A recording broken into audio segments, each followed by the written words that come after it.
Chapter 3 of Preeti Arora, that is conditional and looping constructs. So now we will discuss the following topics in this video, so please don't skip the video. So till now we were dealing with simple short programs containing a sequence of instructions given for carrying out a particular task. So it was all in sequence, that is one after the other. So in chapter 3 we will learn about the control and flow of a program. So before that, it is a very big chapter. So for your understanding, I am dividing it into small segments. So in this video we will focus on planning techniques and also about some planning tools. So now before programming, we need to follow some steps to write a successful code. So our first step is nothing but analyzing the problem. In this step, we will be understanding the problem, and the second step is planning. Whatever we wish to do, whether it's a real life or in coding, requires planning. So it is important to be able to plan code with the use of self-explanatory tools like flowcharts, pseudocode and decision tree.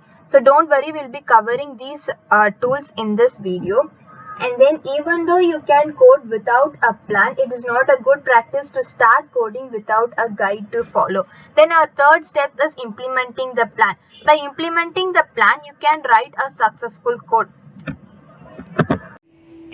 So now we will talk about our first planning tool, that is flowcharts. Flowcharts are the pictorial representation of a task. It is defined as a visual representation of the sequence of steps and decisions needed to perform a process or task. A flowchart depicts the flow of a program. It is used for designing, documenting or managing a process or a program. So these are all the symbols used in a flowchart. So these are all the commonly used symbols in a flowchart. The first symbol, that is oval, shows a start point or end point in the code, and the next one is arrow, that shows connection between different parts of the code. So our next symbol is rectangle. Rectangle shows processes. This is used for calculation purpose. And the next symbol is parallelogram, which shows inputs and outputs. And the next symbol is conditional or decision. So diamond shows a decision or conditional. So this is normally if, else if or elif, while or for. These are all the conditional statements which we are going to use. So now I am going to explain this with an example. So in this example we are going to add two numbers. Now we are starting the flowchart by using oval shape, and then we are using a parallelogram to input values. For example, we are getting A and B from the user. A and B is nothing but it's a variable to store two numbers. And then for processing we are using rectangle. So where add is a variable and we are storing the sum of two numbers in that particular variable called add. So you can use whatever variables you want. And then I am using another parallelogram for displaying the output. So which is nothing but I am using the statement as print add. And I am ending the flowchart by using the same oval shape. So now we will talk about the next planning tool, that is nothing but pseudocode.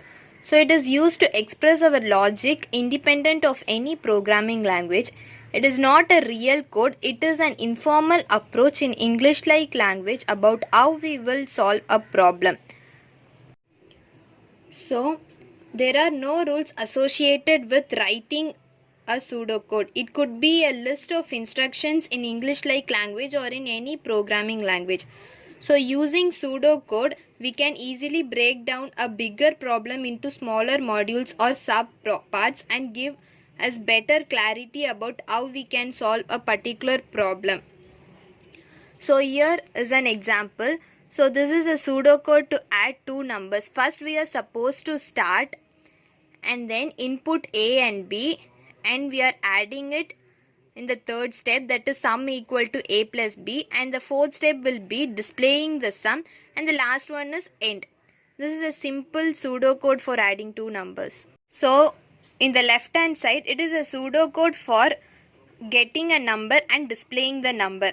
So in the right hand side, it is the equivalent program for that pseudocode.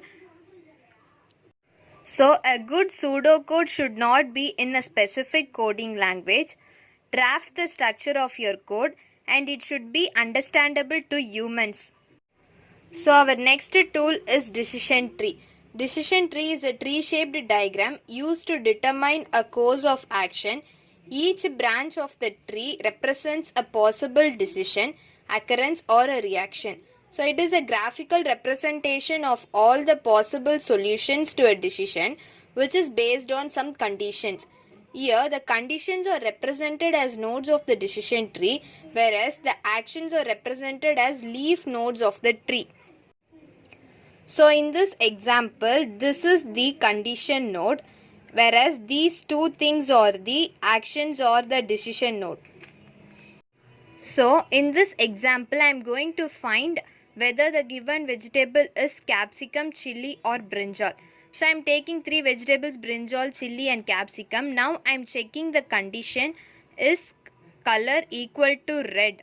So if it is true, the possible solutions are chili and capsicum, and if it is false, it's obviously brinjal.